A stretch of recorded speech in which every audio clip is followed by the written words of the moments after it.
vlog. It's been a couple of weeks between episodes. Had a lot of training going on. But today, gonna have a look at a bit of gear that's recently arrived. Some cool new gear that I've recently bought and my thoughts on it. Seems like the sort of gear review videos that I do on the channel tend to go pretty well and be pretty popular, so thought I'd do another one. Got the giant Propel behind me as well. Every video seems to be more popular if there's a giant Propel in it for some reason. But start off with helmets. So I've recently bought a new helmet as an upgrade to my trusty Scott Cadence.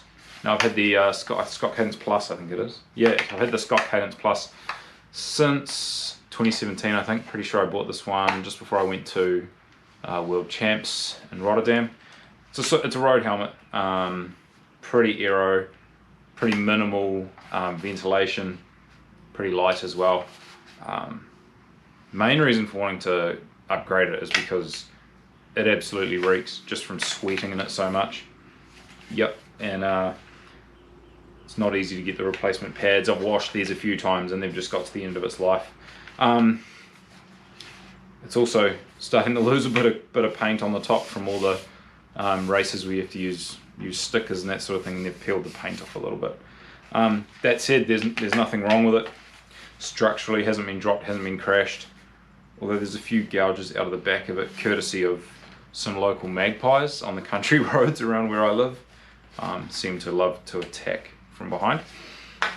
But I've actually replaced it with another Scott helmet, another black Scott helmet, but this one is the Centric Plus. So it's also a road helmet, but they sort of promote it as a road slash mountain bike helmet, and it's because it is slightly less aero, more vents in there. But one thing I've noticed already from a few rides with it is the airflow is significantly improved. You know, recently I've been doing a lot more cross-country riding and a bit of gravel riding as well, and so because you're not going as fast, aero is not as important, and then again when you're riding slower there's less airflow, so having more vents in the helmet helps keep my head cool. I do tend to sweat a lot, so it's really nice to cool down.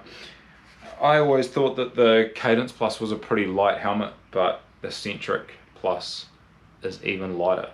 It's surprising how light this is. So they're the same size helmet, same color, same brand, and quite a nice difference in weight jumping from the Cadence over to the Centric. So through summer, and I'm about to head away overseas for some racing where it's going to be a lot hotter than it is right now in New Zealand. I'll definitely take this helmet with me just to help keep cool, especially in the hot races, and you know, races where there's a lot of climbing, so it's a bit slower. So looking forward to having a bit more ventilation, because I think last time I raced overseas, or most times I've raced overseas, I've used this helmet, so it'll be nice to have more ventilation and a lighter helmet. So I'm going to throw it on the scales and we can see the difference in weight. Okay, so let's chuck some helmets on the trusty kitchen scales. They're zeroed off there. So first up, this is the Scott Cadence Plus.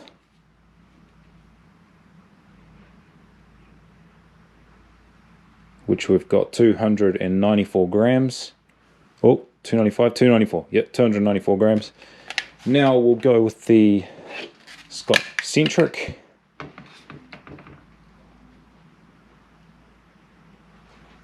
$228 grams. Alright, next up is shoes. I recently just upgraded my mountain bike shoes, and I actually got these ones just because they were on clearance at the local bike shop, so they were dirt cheap, and they've got a boa on them, which my old ones were Velcro shoes, so I just thought for exterior racing and that sort of thing, it's much easier to do a boa on the fly, and it also doesn't mean you've got Velcro strips flapping around that might get stuck in the chain or something like that. Now these are Shimano, what model? XC300. And they're a E-fit, so the Shimano wide fit, which is, depending on where you're watching, these aren't super easy to find. Within New Zealand, not every shop seems to carry the E sizing and the wide fit, but in older shoes and older Shimano shoes, my feet do go a little bit numb from how narrow these shoes are in the front. So these are the wide fit, so same size as what I had before, but in the wide fit, and I noticed an improvement straight away just in how comfortable they were and how well they fitted. And I didn't get any numbness in my feet. So I've done some, I use these in exterior, I've done some longer cross-country rides in them, cross-country races, and I've used them on some long gravel rides as well, and they have been really good. So stoked with those, and that actually led me to have a look for similar sizing in road shoes, because until now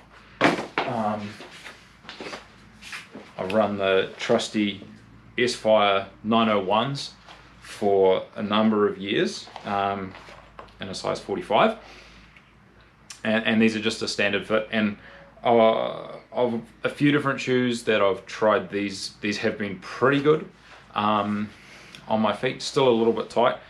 I like the fact that there's the boa on the front to adjust the tension on the front, so I can normally tighten up this top strap and then let a little bit out on the front, just so my front of my feet have a bit more room to breathe. But getting those wide fit mountain bike shoes prompted me to have a look at some wide fit road shoes, and I've recently just got an upgraded set of S-Phyres. So I've gone from the 901s to the 903s, skipped the 902s, but these are a wide fit, and so a lot more comfortable.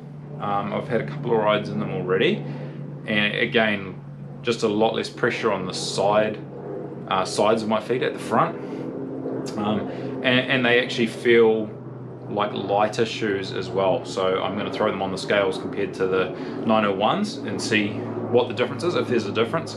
But so far I've been really happy with these. The other thing as well is I feel like these boas have closer adjustment than the boas in the 901s, so it just feels like there's more clicks on the ratchet, more teeth on the ratchet, so can just dial in a fit much easier. And then I've had some boa shoes before where the boa tightens but doesn't loosen, but this boa actually turns both ways, so you can micro adjust it to tighten and to loosen. So I really like that. And then I don't know, I love the white look. These ones here, I think, again, I bought on clearance a few years ago. It might have been when the 902s came out and the 901s were getting cleared. I wasn't really looking for yellow shoes in particular, but they were just a sharp price. But this time around I wanted white shoes, so these weren't clearance, unfortunately.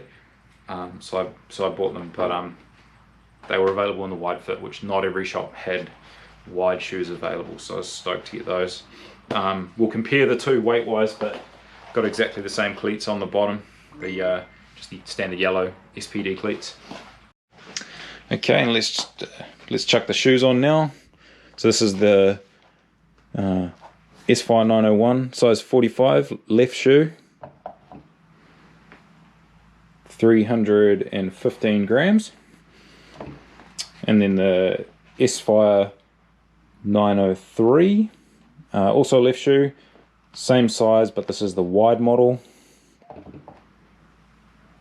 293 grams. So there we go. That's the latest gear haul. Might have some more new stuff on the way, but just to be clear, I bought everything here myself. None of it was gifted or given to me to review or anything like that. You know, I did all the research myself, decided what I wanted, went and tried stuff on, and then bought the sizes, and I'm really chuffed with them. So tried a few other shoes and a few other helmets on the way to sort of landing with what I ended up buying, and really happy with the decision I made on those. So hope you liked the video. Got a few more coming. some more gear, some more rides, and then obviously some overseas content when I head overseas to do some racing in August, which I'm super excited for. Looking forward to bringing you guys along as well on the vlogs. So if you want to keep updated and you haven't already subscribed, please hit subscribe, and we'll see you in the next video. Thank you.